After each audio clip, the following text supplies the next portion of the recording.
C'est ça. Ça a commencé. Amis internautes, bonjour. Je suis le pasteur Banao. J'aimerais simplement te dire ce matin que Dieu te bénisse. Et toi qui me suis depuis l'Hexagone, toi qui me suis depuis l'Europe, depuis l'Asie, toi qui me suis au fin fond de la planète Terre, j'aimerais te dire que le Seigneur Jésus t'aime et il a un plan pour toi. Ce matin, nous allons partager un message biblique. Je vais vous inviter à me suivre dans la Bible, dans le livre de Matthieu, chapitre 8, le verset 23 au verset 27.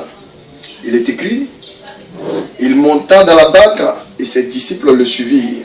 Et voici, il s'éleva sur la mer une si grande tempête que la barque était couverte par les flots, et lui, il dormait.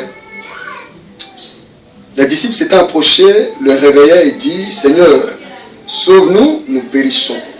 Il leur dit: pourquoi avez-vous peur, gens de peu de foi? Alors il se leva, menaça les vents et la mer, et il y eut un grand calme. Ces hommes furent saisis d'étonnement.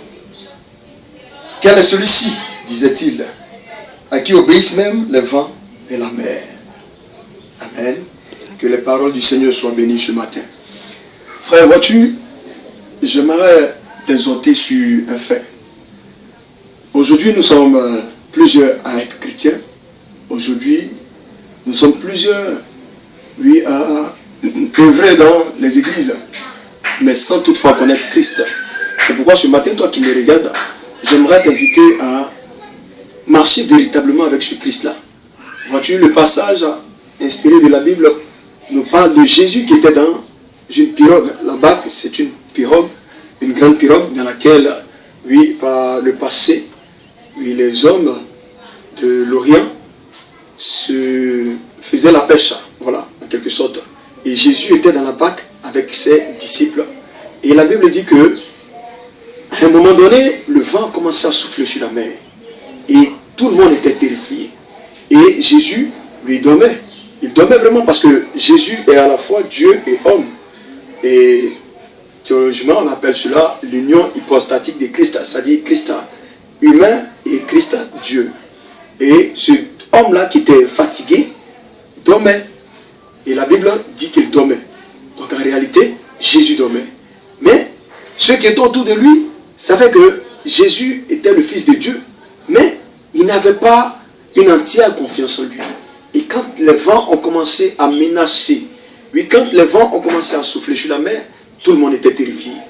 Et comment réveiller Christ?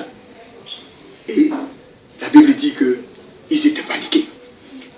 Et voici quelqu'un parmi eux qui va se rappeler que Christ était avec eux, que Jésus, que ce Dieu qui faisait des miracles, cet homme-là avec qui tout le temps il marchait, qui guérissait les paralytiques, était avec eux. Et il va se souvenir et il va réveiller Jésus-Christ. La Bible dit que quand Jésus s'est levé, il a dit: mais pourquoi avez-vous peur? Pourquoi avez-vous peur? Pourquoi tu as peur, frère? Pourquoi tu as peur, sœur? Quelles que soient les difficultés que tu rencontres, pourquoi tu as peur? Aujourd'hui, la mer symbolise le monde entier, tous ceux qui sont autour de nous, je veux dire. Et ce Jésus-là, c'est celui-là qui est notre défenseur. C'est pourquoi il a été réveillé par un disciple pour dire: Maître, sauve-nous, nous périssons. Et quand Christ s'est levé, la Bible dit qu'il a menacé. C'est-à-dire Christ menace, oui, ce qui est autour de toi. La mer représente, oui, le monde entier. Et les vents représentent les difficultés que nous rencontrons. Et quand Jésus s'est levé, il a menacé les vents. Dis amen. Il a menacé les vents et la Bible dit qu'il y a eu un grand calme. Voilà Jésus. Voici les miracles de Christ. Nous sommes avec Jésus.